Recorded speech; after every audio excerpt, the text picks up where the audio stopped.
I remember the exact moment I realized my sister had gone out of her way to cut me out of her life. It wasn't a heated argument or a dramatic confrontation. It was a smiling photo of her, surrounded by family celebrating her baby's shower, without me. The pastel decorations, the cake shaped like a tiny bassinet, the hands on her belly, it all screamed joy. Joy I wasn't welcome to share.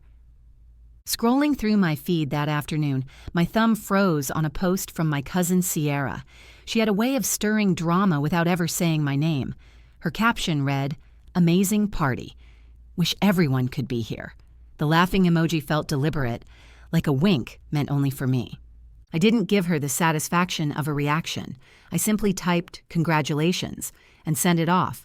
No period, no heart emoji, no exclamation mark. Just a clean acknowledgement that I'd seen it. To anyone else, it might have seemed small, a family misunderstanding, maybe even an oversight. But I knew better. Kara, my younger sister, had been competing with me for attention since we were kids. If I made honor roll, she'd audition for the school play. If I got a promotion, she'd post about a vacation. Over the years, I learned to let it go. I built my own life, raising my son Ethan, running my company quietly and steering clear of her little power plays. That day, though, something shifted. Being excluded from a moment as big as her baby shower wasn't just petty, it was deliberate. This wasn't forgetting to send a text or misplacing an invitation. This was erasing me from one of the biggest days of her life, making sure every smiling face in those photos sent the message loud and clear. You're not part of this. It stung in a way I didn't want to admit, even to myself. I'd been nothing but supportive since she'd announced her pregnancy. I sent her prenatal vitamins when she complained about morning sickness, dropped off freezer meals when she was too tired to cook, and even made sure Ethan was excited about becoming a cousin. None of it mattered. I wasn't family enough to sit in that decorated living room, sip mocktails, and watch her open tiny onesies. And yet, I didn't lash out. I didn't call her or demand an explanation. I had learned long ago that confronting Kara usually turned me into the villain. Instead, I let my absence be as intentional as her exclusion. I closed the app, set down my phone, and went about my day. What I didn't know then was that the very thing she'd taken for granted, the thing she assumed she'd never need from me, was about to become the deciding factor in how her first days of motherhood would begin. Growing up, my family didn't need to say out loud who the favorite was. Kara had a way of drawing attention without asking for it. She was the baby of the family, the one everyone felt they had to protect. If she forgot her homework, Mom would drive it to school. If she didn't get the part in the school play, Dad would tell everyone it was because the teacher didn't appreciate her talent. I was the opposite. Self-reliant, organized, the one who could be trusted to figure things out on my own. I never resented her for it when we were younger. I figured that was just how families worked. Different roles for different kids. But as we got older, the pattern never stopped. When Kara got married to Mark, the family poured money into their wedding, while I quietly raised Ethan on my own after my divorce, without much more than polite congratulations and a store-bought cake from my parents. By 32, I had built a comfortable life for myself. I co-owned a mid-sized health insurance company with a long-time business partner, something I kept intentionally low profile. In my family, success could be ammunition for gossip, and I had no interest in hearing jokes about being the rich one. Most of them assumed I was just an office manager at some corporate building downtown. I was fine letting them believe that. When Kara announced she was pregnant, I was genuinely happy for her. Ethan was thrilled about becoming a cousin, and I thought maybe this new chapter would bring us closer. I sent her little care packages, ginger candies for nausea, cozy socks, prenatal vitamins. Whenever she complained about back pain or sleepless nights, I offered to help. She never refused, but she never really acknowledged it either. Then came the baby shower that I didn't know was happening until after it was over. Seeing every relative I grew up with, Mom, Dad, Aunt Lynn, even Grandpa, laughing in a living room decorated in pale yellows and greens, while I sat at home completely unaware, was like a cold slap. It wasn't just the party itself, it was the deliberate effort to keep it hidden from me. No group text, no casual mention, not even a slip-up from Mom. That told me all I needed to know. Kara wanted it that way. I called Mom to ask about it, my voice as calm as I could manage. "I didn't know Kara was having the shower this weekend," I said. "Oh, I thought she mentioned it," Mom replied, her tone tight. Maybe it was just for her close friends. Mom, Aunt Lynn was there. Grandpa was there. That's not just close friends. She didn't argue. She just changed the subject. That was her way. Pretend everything was fine and hope it would blow over. That night, I sat with Ethan as he worked on his homework, and he asked, "Why aren't we going to Aunt Kara's baby party?" I told him it was just for her friends, but the words felt sour in my mouth. He shrugged and went back to his math problems, but I couldn't shake the heaviness in my chest. I had no idea that the same woman who made sure I was absent from that party would soon be the one frantically trying to reach me. And when she did, it wouldn't be about a family gathering or a petty disagreement. It would be about something far more serious and far more costly than either of us could have imagined. The baby shower incident sat in the back of my mind for weeks like a bruise that wouldn't fade. I didn't bring it up again, but the fallout became clear in small ways. Family group chats I'd been part of for years suddenly felt quieter. When I scrolled back, I saw that a new group chat had been created, one I wasn't in, where most of the baby shower pictures had been shared.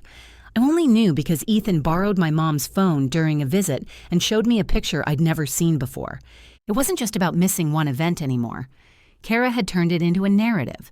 Through the grapevine, I started hearing that I had been invited, but chose not to come because I couldn't stand seeing her happy. The words stung, not because they were true, but because I knew enough of my family would believe them, without question. One afternoon, I ran into a mutual friend, Jenna, at the grocery store. She congratulated me on becoming an aunt soon, then hesitated before asking, "So, are you two okay? Kara made it sound like you were mad at her." I smiled politely and said, "We're fine," even though my jaw was tight. I wasn't about to feed Kara more material for her pity party. At home, Ethan picked up on the change in the air.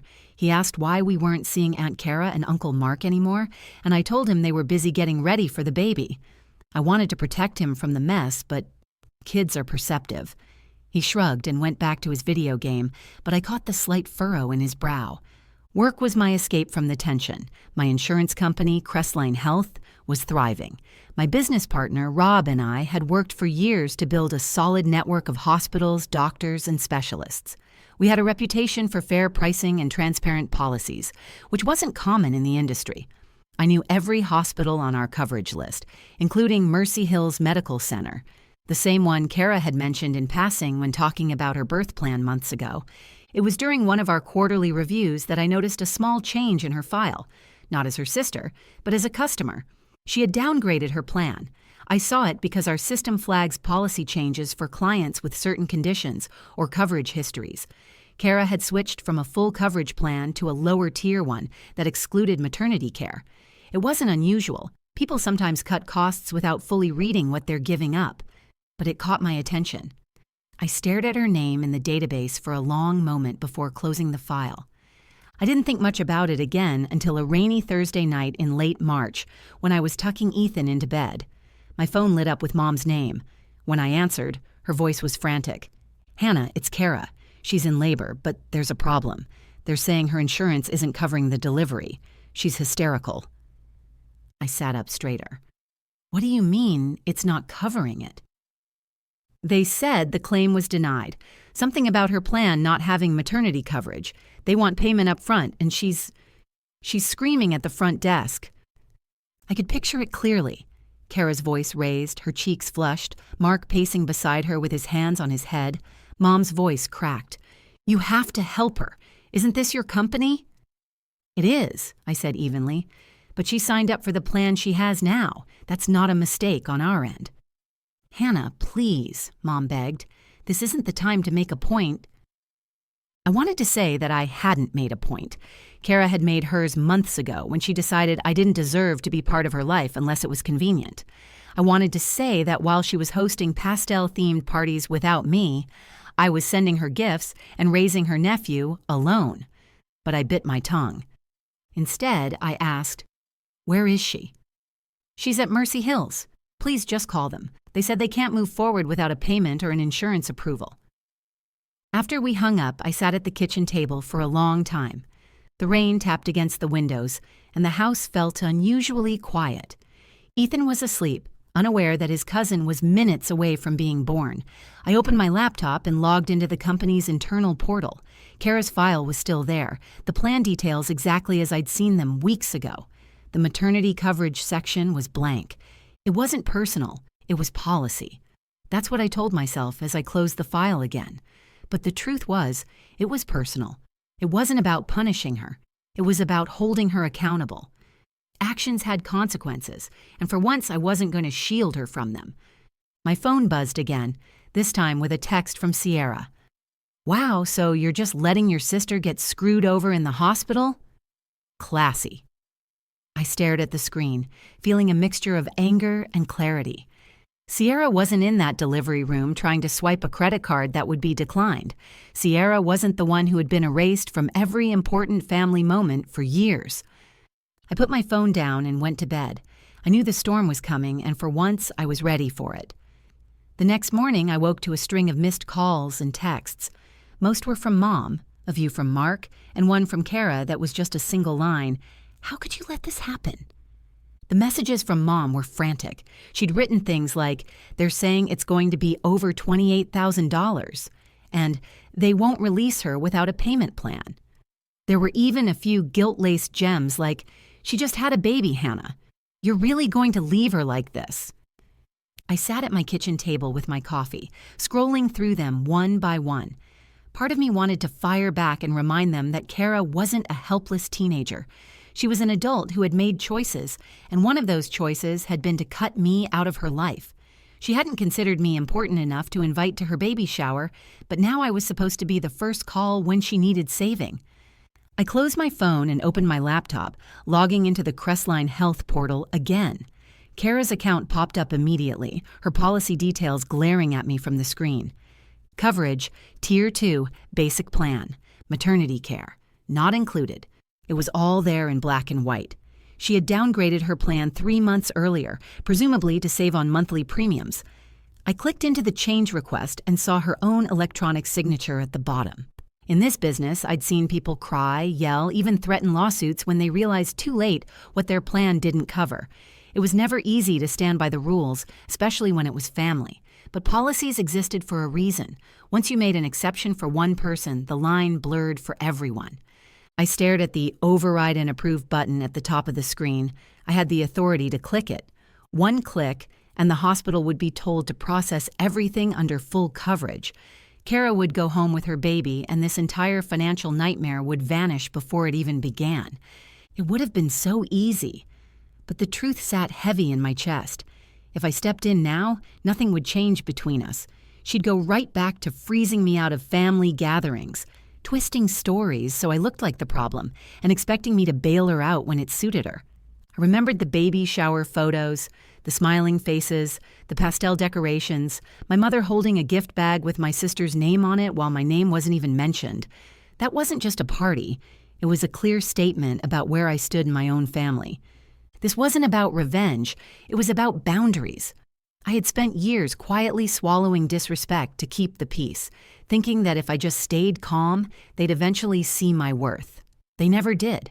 And in this moment, I realized that if I bailed her out again, I'd be reinforcing the same pattern that had kept me invisible for so long. The phone rang again. It was Mom. I let it go to voicemail, then listened to her message. "Hannah, please, she's in tears. Mark's trying to figure out a payment plan, but they want $10,000 up front. She just had a baby girl. Do you really want her to come home to this kind of stress? You can fix this. I know you can. Please don't let pride get in the way." Pride. That word lodged in my throat. This wasn't about pride. This was about self-respect. If helping her meant erasing every time she had pushed me aside, then it wasn't help. It was enabling. I called Rob, my business partner. "If someone calls about policy number 4865, I want you to tell them the plan stands as written. No exceptions." He hesitated. "You sure? This sounds personal." "It is," I said. "That's why I'm not changing it." Once I hung up, the weight of my decision settled in. It wasn't pleasant. I wasn't celebrating or feeling triumphant. I knew the fallout would be ugly. But I also knew that for once, I wasn't going to bend just to keep from being painted as the bad guy.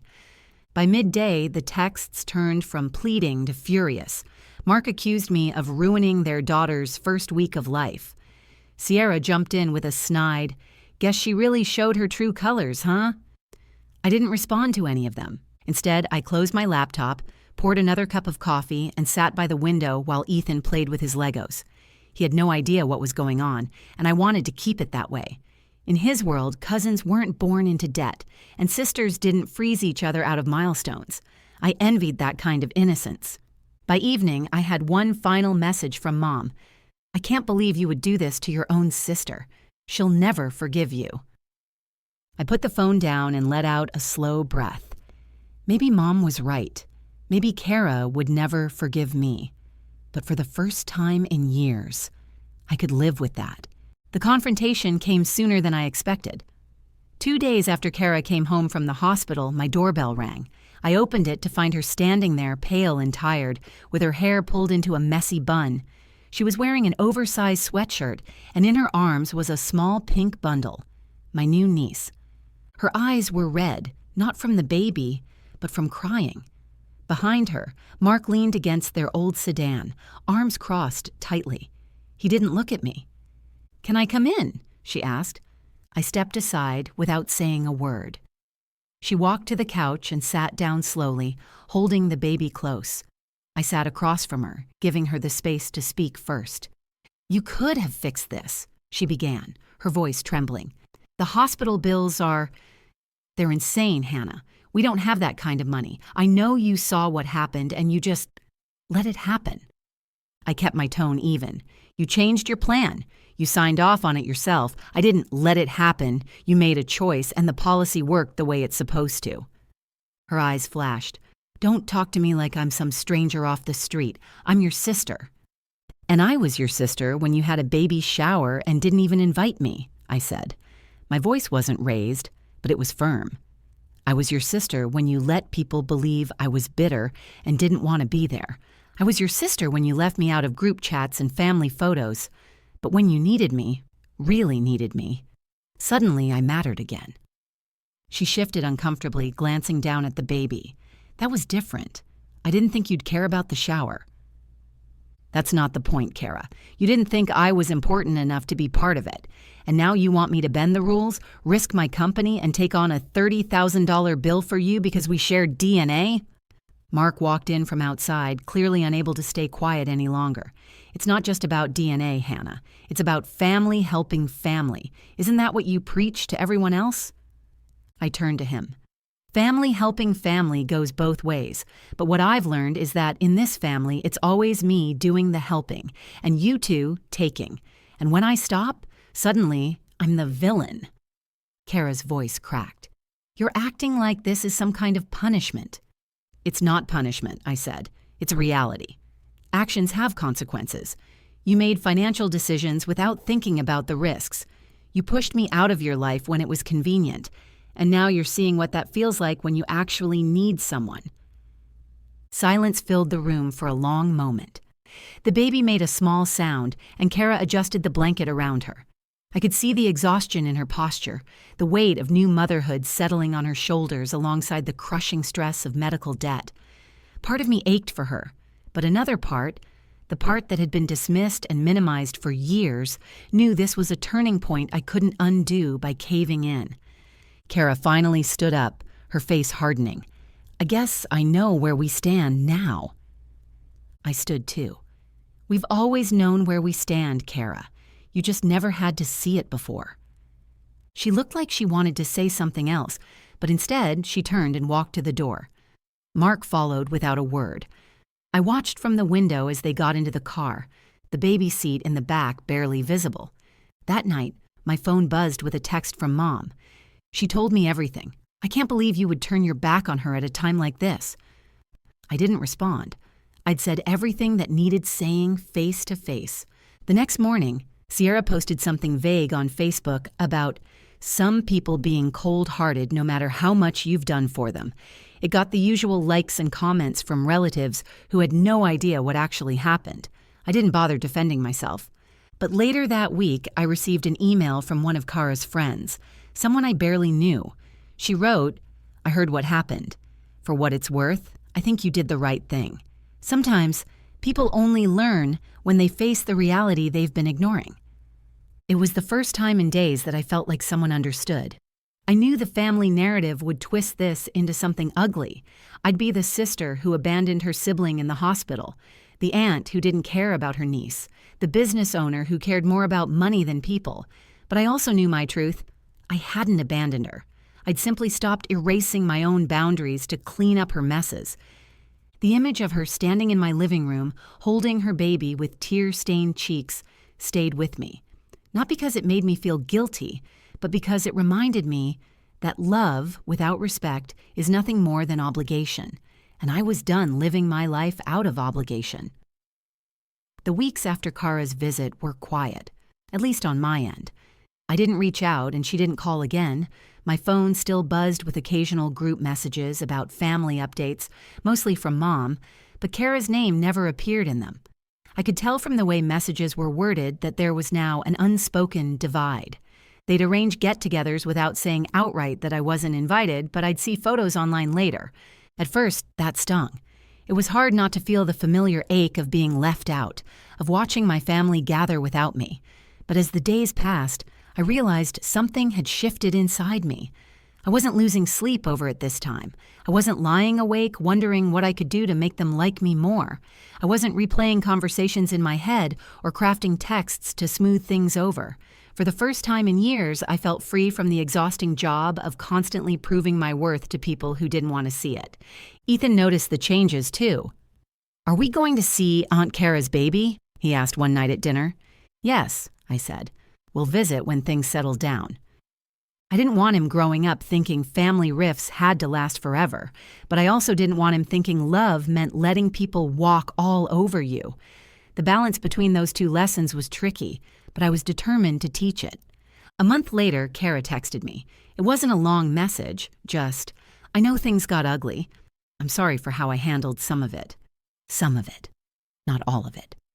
I read it twice before deciding how to respond. I typed back, "Thank you for saying that. I hope you and the baby are doing well." It wasn't an invitation to rehash everything, but it was a step. 2 weeks after that, Mom called and said Kara wanted to bring the baby over. When they arrived, I opened the door to see my sister looking worn but calmer than before. She handed me my niece, a tiny warm bundle smelling faintly of baby lotion. Her little face was scrunched in sleep, her tiny fingers curling around mine. For a few minutes, the tension between us faded. We talked about the baby's name, her first pediatric visit, how she was sleeping or not sleeping. Kara didn't mention the bills, and I didn't bring them up.